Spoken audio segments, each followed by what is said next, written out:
The Black Knight is upon us. Should you open your spotlight caches for the Black Knight? What are the best decks to play with Black Knight? Why am I talking like this? It doesn't make any sense. But you know what? More importantly, Black Knight is upon us, and we're going to decide whether those spotlight caches are worth them. And like I said, what are the decks we're going to play with it? So let's just jump in. First, we like to talk about the card so that we understand that it's a 1-cost card, 2 power. After you discard a card, add the Ebony Blade to your hand with that card's power once per game. So it's going to be really important to make sure that you control which card that you discard after Black Knight is played, because Ebony Blade is a 4-cost and then again, whatever power. So if you discard a 3 like Swarm, then guess what? Ebony Blade is a 4/3. Doesn't feel very good. But if you discard something that's say a 12 or a 14 or a 15 or a 20, then Ebony Blade is a 4/20. Giggle. So it's going to be important to be controlling what your discard is.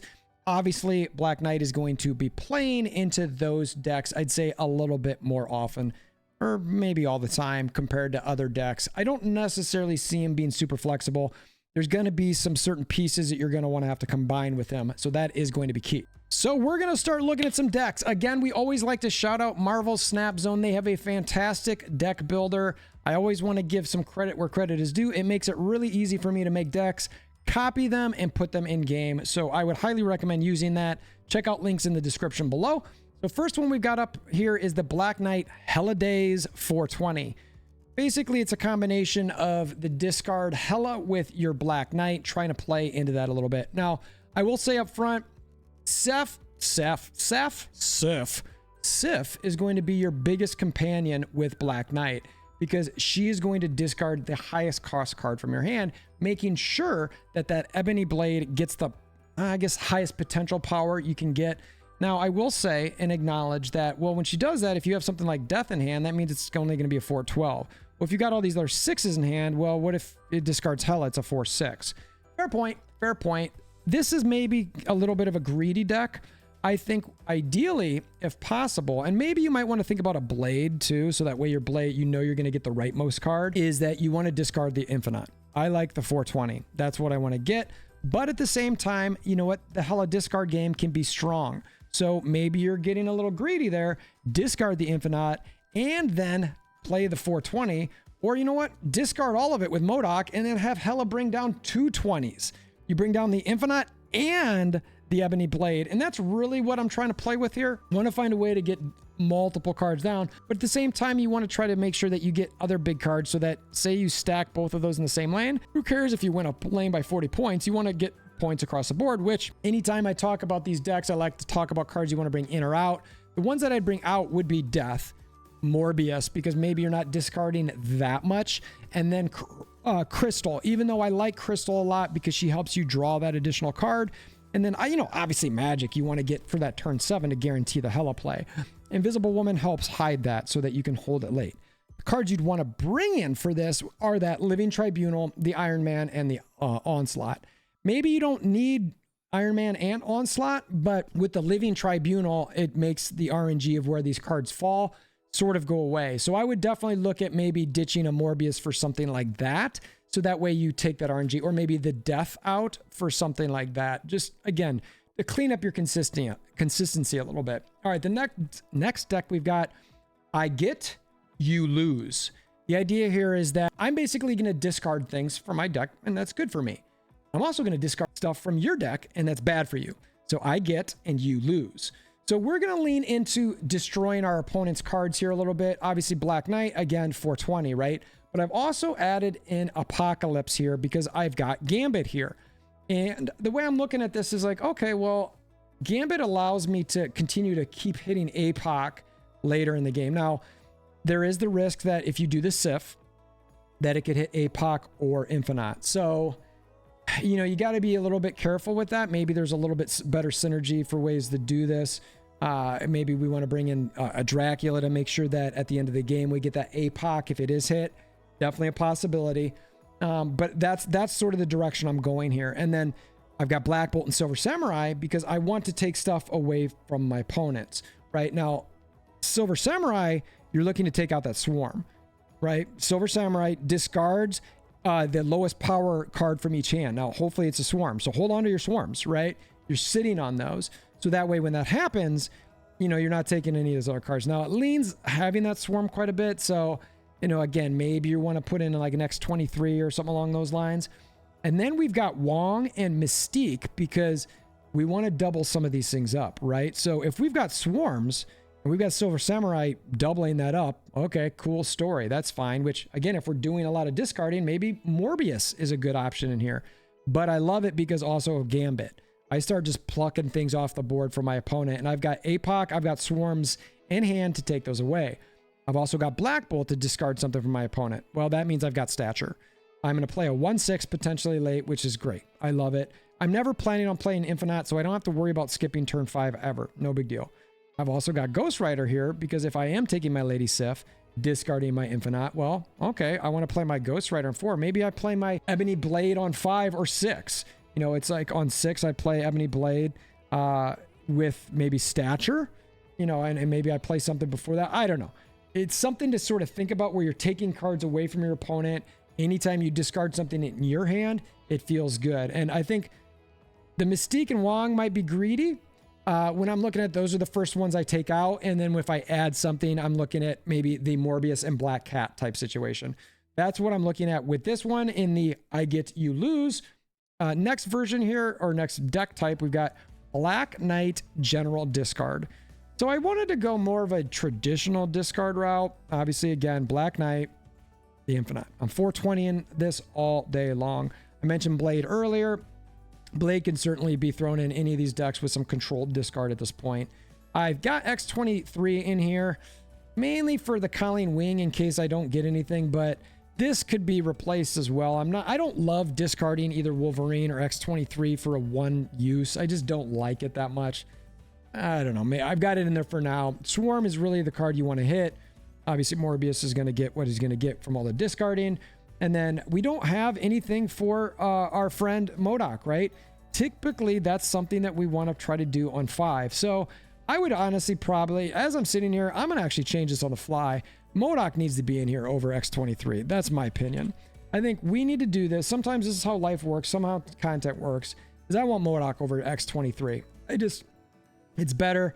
It needs to be there. I like it a little bit flowing more like this. So we'll go with the MODOK. Again, could you take out Hellcow maybe? Yeah, I'm putting Ghost Rider because you're discarding the Infinite. Yeah, I think that's probably a better bet, honestly. Maybe you want to go that route. But you're already looking at Dracula, so Hellcow's really there as a second resource anyway.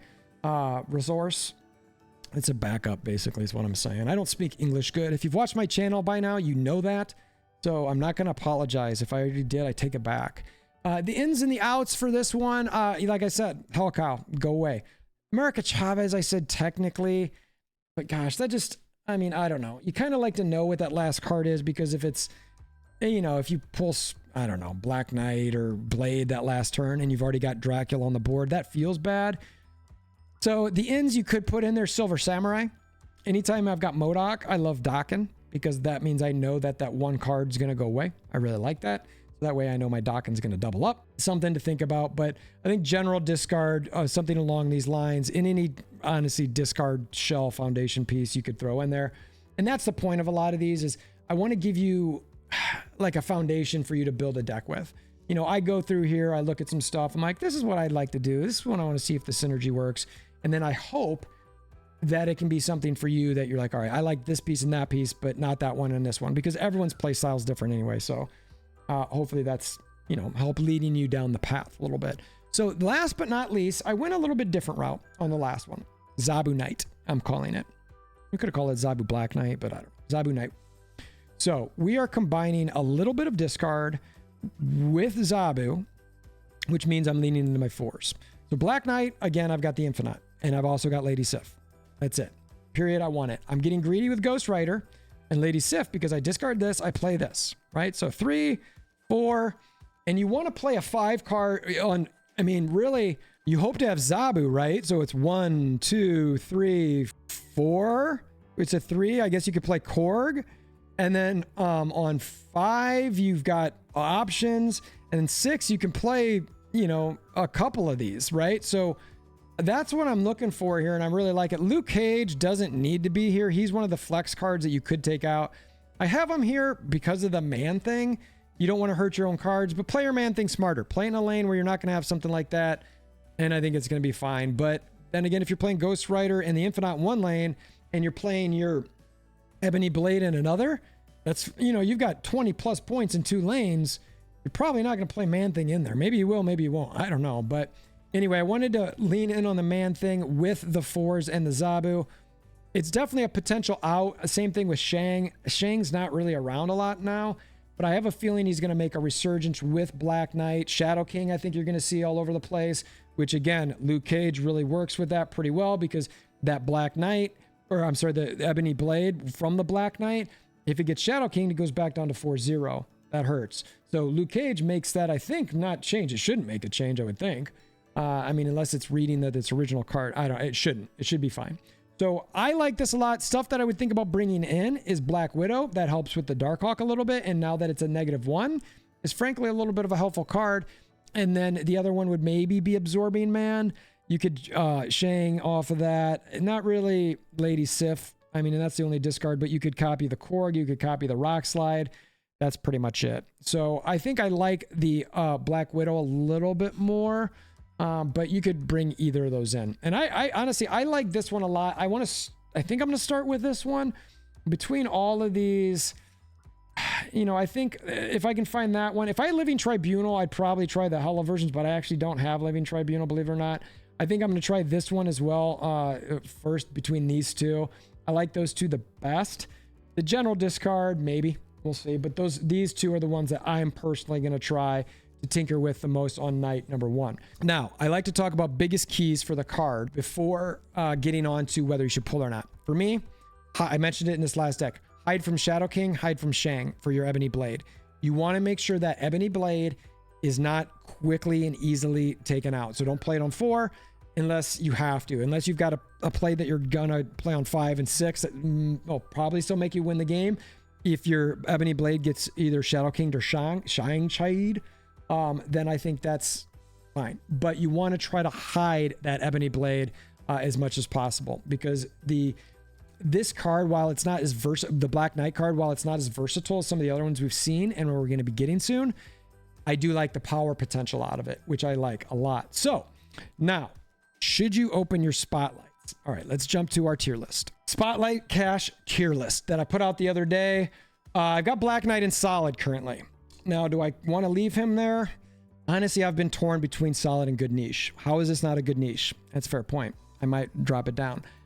The reason I bumped him up to Solid was because of that power potential, especially with Shang not being around as much. Yes, Shadow King is. There are ways to protect against it, hide it late, like I mentioned. Black Knight, maybe I'll be wrong here, but I think that Black Knight is a solid choice to pull from. He is a Series 5, right?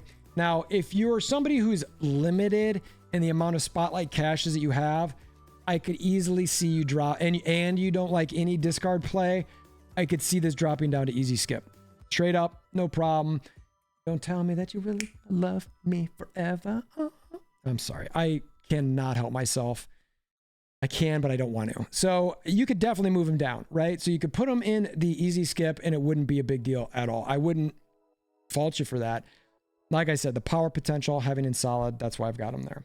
So that's what I got. I'm going to pull for Black Knight. I'll show you guys some videos on how long it takes me. I'm definitely going to do some decks. It's my birthday month. I'm trying to push to 5,000 subscribers. If you want to help support that, appreciate it. Share, tweet, all the different things. Share with your other content creator friends. Let them know, like, hey, WolverThor is trying to push for 5,000 subs. If you want to, you know, say he's an all right guy or that he sucks, and if you suck too, you want to follow him, like, go be people who suck together. That I'm down for that too. Either way, I appreciate it. It's a birthday gift, right?